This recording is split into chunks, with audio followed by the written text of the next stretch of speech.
food's important, of course. If they don't eat, the rest of it's irrelevant. So bird seed presented consistently in an area for them. Don't move your feeders around too much in the wintertime. Most of your local birds will know where that feeder is, and they'll come looking for it there. So you want to keep the positions, put out some more feeders even. But more important is to make sure they're filled consistently. If they come by every time and the feeder's empty, they don't know when the store is open, they're not going to come by very often, if at all. They not going to waste the energy coming to an empty feeder. So just keep, if you don't want to fill it up every time, if you want to be a little easier on the wallet, put half a feeder out and do it at the same time each day or every other day. Yeah. So it's always there and they can count on it. You'd be surprised how many birds will show up when it gets really tough out there. Yeah, you know, one of the things that you've said is how much birds hone in on that location of the feeder. Yeah. And I noticed with the hummingbirds this year, I would literally went inside to take a hummingbird feeder in to fill it up, and the hummingbirds kept coming to the spot. There's nothing there, but they just kept going to the spot. Like, where did it go? I think I noticed that some years ago when we were doing experiments with hummingbirds, and I hadn't thought about it too much.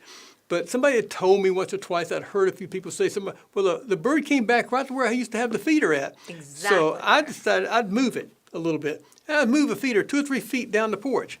And the birds would come right to where it used to be, hang out for a little bit, looking, go perch, come back and look again, then go to where we moved it to. They could see it, but it's not where they wanted to eat. It's not where their feeder was. They've already checked it out. Yes. Birds are really smart. They don't just suddenly go to something. They want to check it out. So it seems like that location, they feel safe. Yeah. And something, I've tried that too, where it's a nearby feeder, but it takes a little bit before they go to it. It's where they found the food, so it should be there.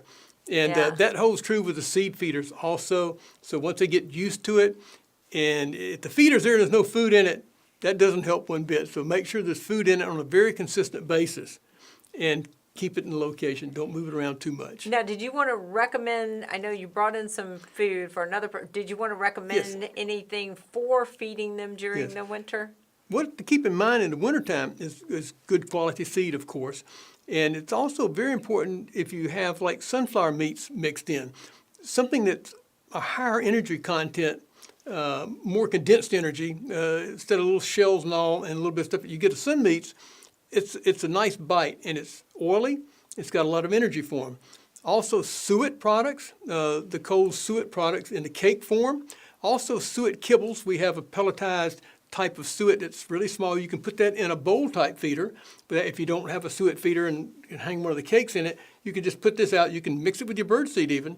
That makes a very good way to supplement their diet with a suet product. Suet, of course, is a fat derivative. Yeah. And it's mixed with things like cornmeal or flour, which is also nutritious, and pressed into little cakes. And they'll come and eat that. It makes a great substitute for the insects they're not getting because you get the proteins and oils and calories.